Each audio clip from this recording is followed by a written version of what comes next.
Baik, bismillahirrahmanirrahim. Assalamualaikum warahmatullahi wabarakatuh. Nah, seperti yang dijanjikan gitu ya, karena kemarin itu saya tidak masuk dan sesuai janji saya akan buat video pembahasannya di pertemuan kedua gitu ya, supaya tidak ada hutang di antara kita. Nah, untuk mata kuliah Capstone Project di pertemuan kedua, kita akan membahas tentang perencanaan project, cakupan dan tujuan dari project itu sendiri. Nah, di sini kita akan membahas ya bagaimana ketika kita membuat sebuah project gitu ya, apa saja cakupannya yang harus kita susun gitu, tujuannya apa dan apa yang ingin dicapai dalam sebuah project itu sendiri. Nah, lalu apa itu definisi dari perencanaan project ya? Pertama, secara dokumen gitu ya, itu harus ada dokumen rencana. Di mana dokumen rencana ini sebenarnya merupakan panduan tertulis ya, entah itu berupa langkah-langkah yang secara detail untuk mencapai tujuan dari sebuah proyek itu sendiri. Nah, lalu dalam dokumen itu ada urutan aktivitasnya gitu ya, ada Gantt chart-nya. Nah, supaya apa? Pertama untuk menentukan urutan pelaksanaan. Jadi setiap tugas nanti ditetapkan waktu waktu penyelesaiannya itu kapan, deadline-nya itu kapan gitu ya. Nah, nanti ada koordinasi tim di sini. Jadi dalam sebuah proyek biasanya dikerjakan oleh sebuah tim gitu dan memang itu harus saling berkoordinasi dan yang paling penting itu bagaimana menentukan peran dan tanggung jawab dari sebuah tim itu sendiri. Nah, karena memang tanggung jawab masing-masing setiap anggota proyek itu akan mempengaruhi pekerjaan proyek yang lainnya atau tim yang lainnya atau anggota yang lainnya. Nah, hal yang lainnya itu adalah alokasi sumber daya. Di sini setiap tim, setiap bagian mungkin alokasinya akan berbeda-beda, tergantung kesulitan dan tergantung kebutuhannya gitu ya. Nah, kita harus bisa menentukan kebutuhan sumber daya seperti waktu, dana, peralatan untuk setiap proyek, langkah-langkahnya gitu ya. Nah, lalu apa saja pentingnya perencanaan dalam proyek capstone di sini? Yang pertama, kalau ada namanya istilah gagal merencanakan kegagalan itu adalah hal yang betul. Karena memang ketika kita merencanakan suatu hal yang pasti, suatu hal yang memang perfeksionis gitu ya, merencanakan dengan detail gitu ya, itu untuk menghindari beberapa hal. Yang pertama menghindari kesalahan gitu ya. Nah, itu ketika merencanakan sesuatu hal yang bagus, maka perencanaan yang matang itu akan membantu Anda menghindari kesalahan, terutama merugikan waktu atau sumber daya gitu ya. Nah, waktunya mungkin tidak akan terbuang percuma atau mungkin juga sumber dayanya akan lebih efektif. Nah, hal yang lainnya, Anda akan memiliki gambaran yang jelas tentang langkah-langkah yang memang perlu dilakukan, sehingga menghindari langkah-langkah yang memang tidak perlu atau mungkin malahan kontraproduktif di sini ketika melaksanakan suatu proyek. Nah, hal yang lainnya ketika merencanakan suatu proyek itu akan mempermudah pengelolaan, entah itu mengelola kerangka kerja gitu ya yang memang jelas gitu ya untuk mengelola sebuah proyek sampai Anda dapat melacak kemajuan, mengidentifikasi masalah apa yang memang diambil, kira-kira tindakan korektif gitu ya yang memang lebih mudah itu seperti apa. Nah, lalu hal yang lain meningkatkan efisiensi di sini. Perencanaan itu akan memungkinkan Anda mengalokasikan sumber daya secara efektif. Nah, lalu nanti mengatur waktu yang tepat, menghindari pemborosan waktu sampai sumber daya yang tadi disebutkan gitu ya. Nah, hal yang lainnya perencanaan yang baik itu akan memberikan dasar yang kuat ya. Di mana untuk kolaborasi yang efektif, sebuah anggota tim ini akan memiliki pemahaman yang sama ya. Bagaimana tentang tujuan atau peran dan tanggung jawab dari setiap bagian kelompok yang dijalankannya gitu ya. Nah, lalu apa saja tahapan dari perencanaan proyek? Nah, yang pertama yang perlu dilakukan itu kita perlu definisikan dulu tujuannya. Jadi pertama itu tentukan tujuan dari proyek itu sendiri. Jelaskan apa yang diinginkan ya ketika membuat sebuah proyek gitu ya. Contohnya kita membuat sebuah proyek sistem informasi yang memang mencakup semua bagian gitu ya atau mungkin juga semua cabang di sini. Nah, lalu bagaimana proyek itu akan berkontribusi pada tujuan yang memang nanti akan lebih besar gitu ya. Mungkin disambungkan dengan perusahaan yang lain ya atau disambungkan dengan alat-alat yang lain dan segala macam gitu ya. Lalu ada pengumpulan informasi. Nah, di sini ketika mengumpulkan suatu informasi yang dibutuhkan untuk proyek ya, yang memang nanti akan Anda buat termasuk bagaimana data yang relevan ya untuk sumber daya yang tersedia sampai potensi kendala. Jadi potensi kendala ketika yang akan dihadapi itu sudah dimitigasi di sini gitu ya.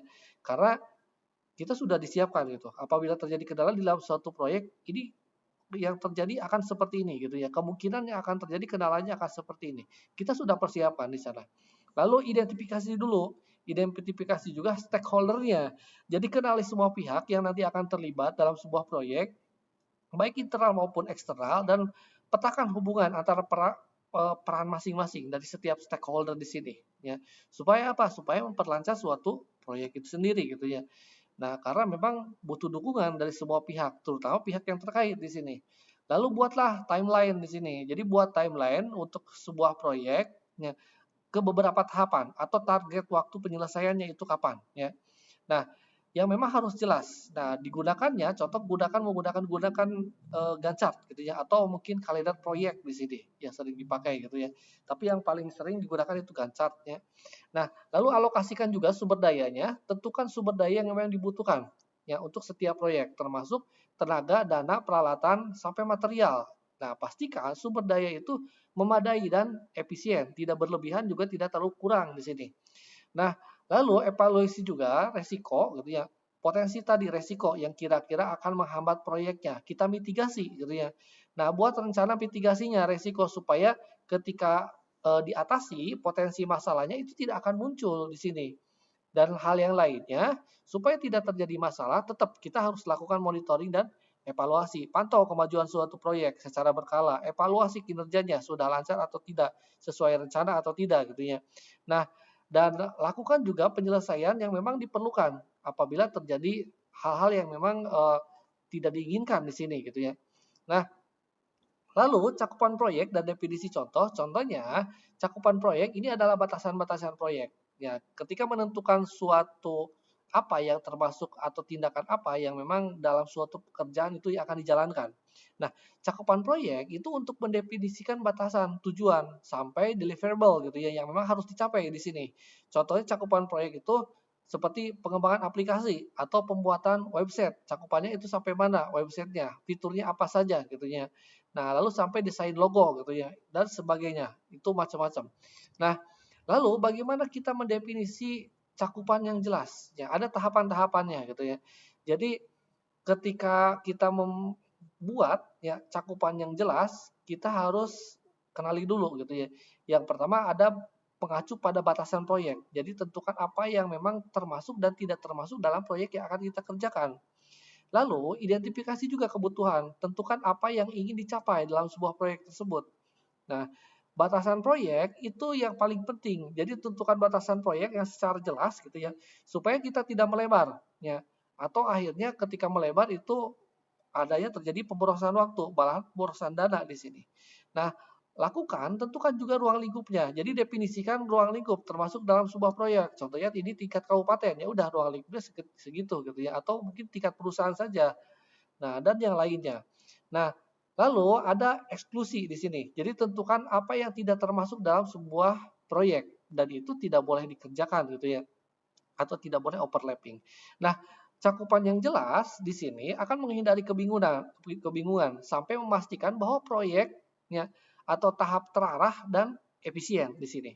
Jadi ada metode yang menentukan bagaimana suatu proyek untuk menentukan proyek tujuannya itu supaya jelas. Ya, ada metodenya yaitu adalah SMART di sini.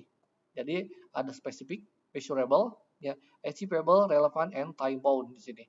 Nah, yang pertama itu ada spesifik. Spesifik itu tujuan yang harus jelas, spesifik. Jangan kita gunakan bahasa yang kabur, umum gitu ya, atau mungkin juga tidak jelas di sini gitu ya. Nah, lalu lakukan pengukuran. Jadi ada namanya measurable di sini, di mana tujuan itu harus dapat diukur. Jangan terlalu mengawang-awang ketinggian, akhirnya tidak pernah selesai. Jangan juga terlalu rendah, akhirnya terjadi markup gitu ya. Atau mungkin juga terjadi sebuah korupsi. Nah, di sini sehingga Anda dapat melacak kemajuan yang memang Anda ketahui ya atau mungkin juga telah dicapai tujuan tersebut. Nah, lalu ada achievable. Achievable di sini adalah harus realistis ya, dapat dicapai dengan sumber daya yang memang tersedia ya. Dan hal yang lainnya itu adalah relevan. Jadi relevan ini tujuannya harus selaras dengan tujuan ya atau keseluruhan proyek sampai memberikan nilai tambah yang lebih di sini ya. Nah, dan yang terakhir itu adalah time bond. Nah, time bond di sini setiap proyek itu harus punya batasan waktu yang jelas ya. Sehingga supaya apa? Supaya dapat memantau kemajuannya dan tetap termotivasi gitu ya. Selesainya itu kapan gitu ya. Jadi tidak ada istilah ngawang-ngawang atau kabur gitu. Kapan saja selesainya atau mungkin juga akhirnya ngaret gitu. Enggak guys seperti itu. Makanya time bond itu harus ada ketentuannya ya. Nah, contoh tujuan yang smart di sini. Contohnya, tujuan suatu proyek smart yang spesifik, measurable, achievable, relevant, and time bound, biasanya contoh tujuan smart itu adalah pengembangan aplikasi mobile mencapai 10.000 unduhan. Nah, dalam aplikasi yang memang 3 bulan pertama peluncuran. Nah, tujuannya itu spesifik, terukur, tercapai, relevan gitu ya, dan memiliki batas waktu yang jelas gitu ya. Jadi ukurannya itu adalah 10.000 ya. Waktunya adalah 3 bulan di sini gitu ya. Nah, contoh beberapa tools untuk merencanakan proyek ini seperti Trello dan Gantt chart gitu ya. Nah, kedua hal ini sebenarnya sering dipakai. Contohnya Trello. Trello ini sebenarnya alat kolaborasi dalam berbasis web gitu ya. Dan ini mudah digunakan untuk mengatur tugas dari sebuah proyek. Nah, Trello itu sebenarnya sangat fleksibel, terutama dapat disesuaikan untuk beragam kebutuhan dan memang dapat digunakan untuk mengelola proyek dari berbagai macam ukuran. Nah, lalu ada Gantt chart di sini. Nah, Gantt chart ini adalah alat visual yang membantu melacak kemajuan suatu proyek sampai menampilkan tugas-tugasnya yang terjadwal. Nah, bisa dilakukan menggunakan diagram batang gitu ya atau mungkin juga yang seperti ini menggunakan tangga di sini gitu ya. Nah, Gantt chart ini cocok untuk mengatur timeline, memprioritaskan tugas mana yang memang harus dikerjakan, kapan waktunya, kapan deadline-nya di sini. Nah, lalu kita lakukan breakdown struktur ya dalam perencanaan. Nah, apa itu breakdown struktur? Nah, breakdown struktur biasanya itu adalah alat visual untuk membantu memecahkan masalah menjadi tugas-tugas yang memang lebih kecil dan terkelola ya. Sehingga tujuan dengan yang lebih besar itu akan tercapai gitu ya. Nah, apa saja manfaat breakdown struktur? Nah, manfaat breakdown struktur ini memungkinkan tim untuk mendapatkan gambaran yang memang lebih jelas tentang ruang lingkup proyek. Nah, hal yang lainnya menentukan ketergantungan gitu ya. Jadi menentukan ketergantungan dari satu tugas ke tugas yang lain gitu. Nah, sampai mengelola sumber daya yang memang lebih efektif. Contohnya ketika tugasnya membuat sebuah rumah, maka ada istilah ketergantungan ya. Pondasi dulu baru dinding. Tidak mungkin dinding pondasi enggak. Nah, karena memang yang namanya dinding itu tergantung pada pondasi gitu ya. Ada ketergantungan. Setelah dinding baru atap gitu di sana gitu ya. Dan itu adalah manfaat dari breakdown struktur. Nah, lalu jenis breakdown struktur ini biasanya ada beberapa jenis breakdown struktur, termasuk seperti work breakdown struktur (WBS) atau responsive assistant matrix (RAM) dan Gantt chart. Masing-masing memiliki kegunaan dan format yang berbeda-beda di sini. Nah, lalu apa peraturan prioritas dalam sebuah proyek? Nah, pertama, prioritaskan berdasarkan manfaat. Jadi mulailah kita mengidentifikasi suatu tugas yang memiliki dampak besar terhadap penghasilan, ya, keberhasilan suatu proyek. Nah, tugas di sini akan berdampak tinggi atau memberikan prioritas utama di sini. Nah, hal yang lainnya prioritaskan berdasarkan waktu. Jadi ada namanya tenggat waktu yang mendesak yang memang harus diprioritaskan gitu ya atau mungkin juga tugas yang memang tidak mendesak yang ditangani setelah tugas diprioritaskan itu selesai. Yang tadi kadang ada yang namanya saling ketergantungan gitu ya. Nah, prioritaskan juga berdasarkan ketergantungan. Di sini maksud di sini prioritaskan berdasarkan ketergantungan ya pondasi dulu baru nanti dinding gitu ya.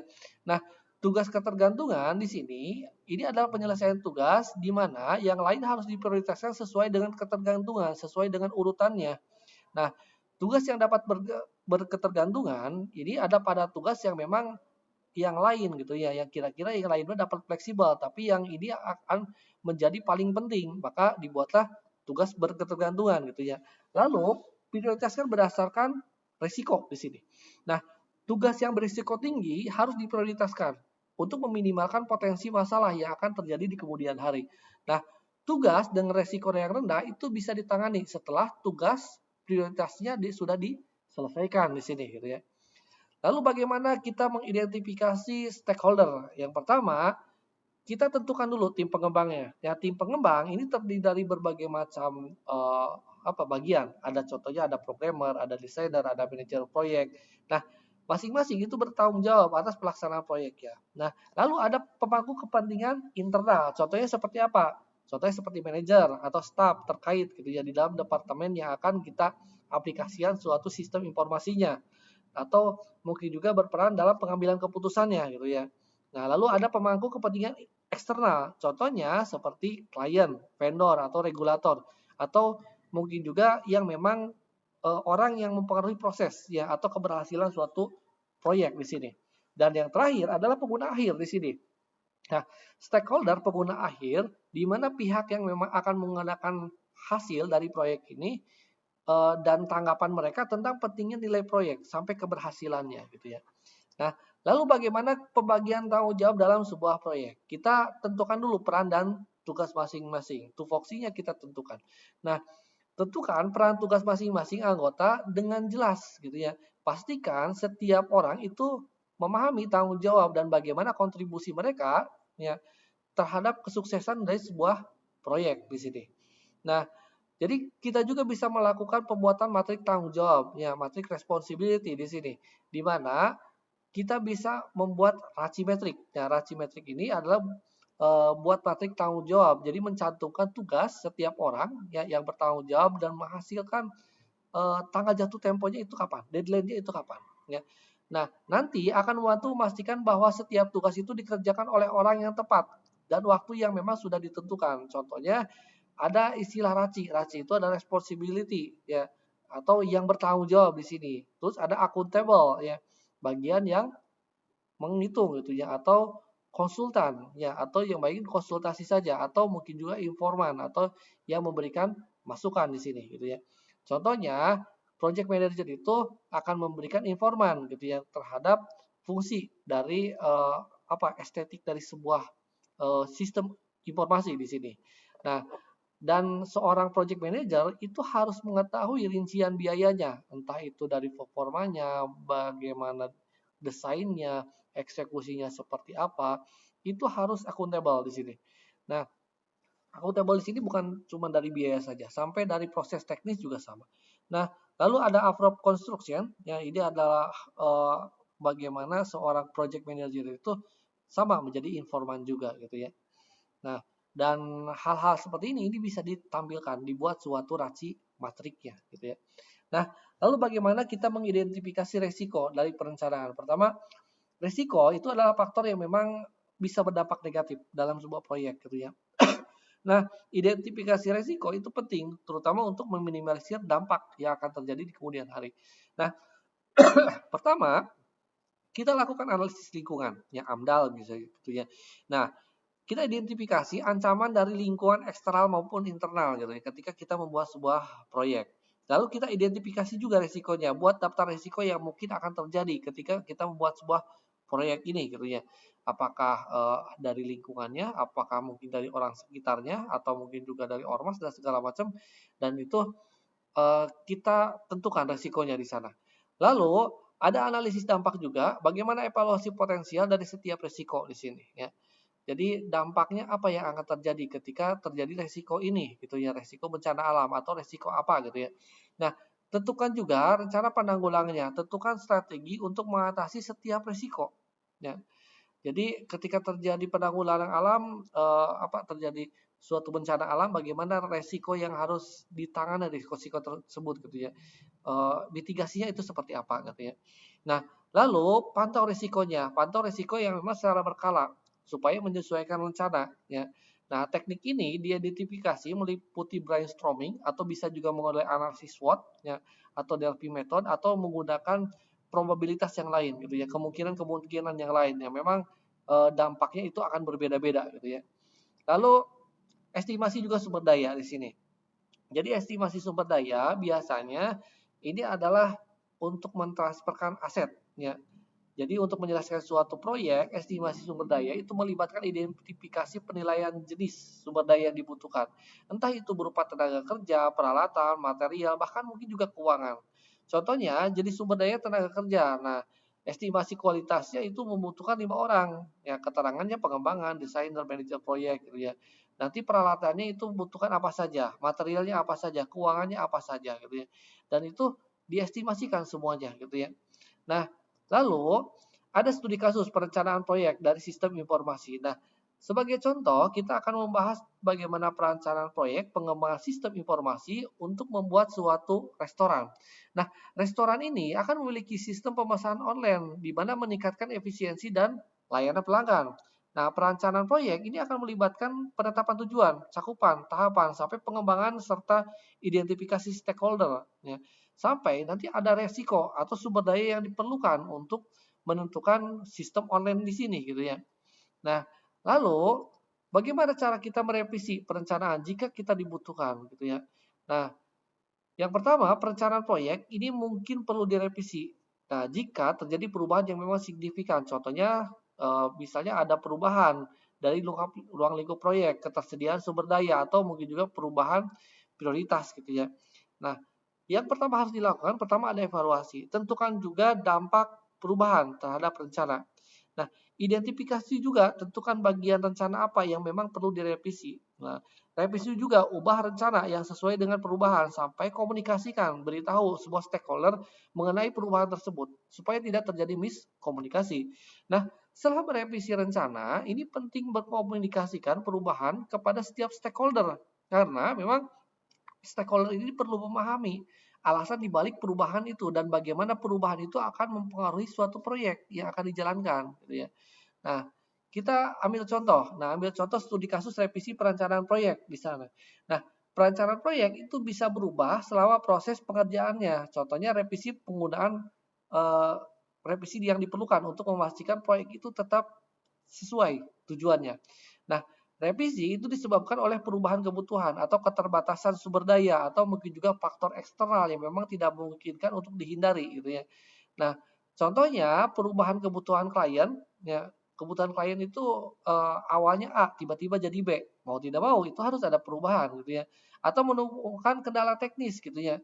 Nah, kendala teknis ini tidak bisa menggunakan kabel gitu ya karena terlalu panjang. Akhirnya harus menggunakan teknologinya menggunakan nirkabel di sini. Nah, sampai keterlambatan pengiriman juga sama gitu. Itu akan mempengaruhi terutama kalau berisi tentang langkah-langkah di sana gitu ya. Nah, atau mungkin juga keterkaitan dari setiap proyek di sini. Nah, lalu bagaimana pembagian kelompok di sini dalam sebuah proyek?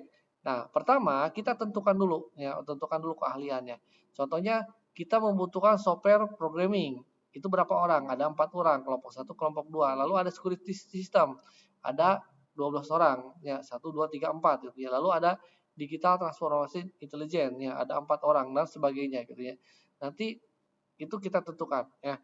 Nah, eh, ini kita akan membuat sebuah pembagian kelompok nanti di pertemuan selanjutnya gitu ya. Sebenarnya untuk tugas caption project di sini gitu ya. Nanti Anda bisa memilih 3 bagian ini ya. Apakah Anda akan membuat sebuah proyek software programming, apakah membuat security system atau digital transformation intelligence gitu ya. Nah, nanti setiap kelompok itu berisi 4 orang, 4 orang, 4 orang ya, satu kelompok itu. Nanti kita akan buat ya di kelas gitu ya. Supaya apa? Supaya proyeknya jelas. Nanti ada presentasi progresnya sebelum UTS ya. Nah, nanti kita akan membuat sebuah latihan cakupan tujuan ketika sudah ditentukan tentukan kelompok ya gitu ya. Sampai identifikasi smartnya, tentukan cakupan tujuan sampai bagikan hasil latihannya kelompok ya. Ini nanti kita akan jelaskan di kelasnya untuk latihan pembuatan cakupan proyek di sini. Ada kemungkinan digunakan untuk soal UTS ada ya kalau yang ini gitu ya. Yang pasti memang kita harus siapkan dari sekarang bagaimana membuat sebuah capstone project ya di sini. Nah, baik sampai sini. Terima kasih atas kehadirannya. Saya tutup. Wabillahi taufiq hidayah. Wassalamualaikum warahmatullahi wabarakatuh.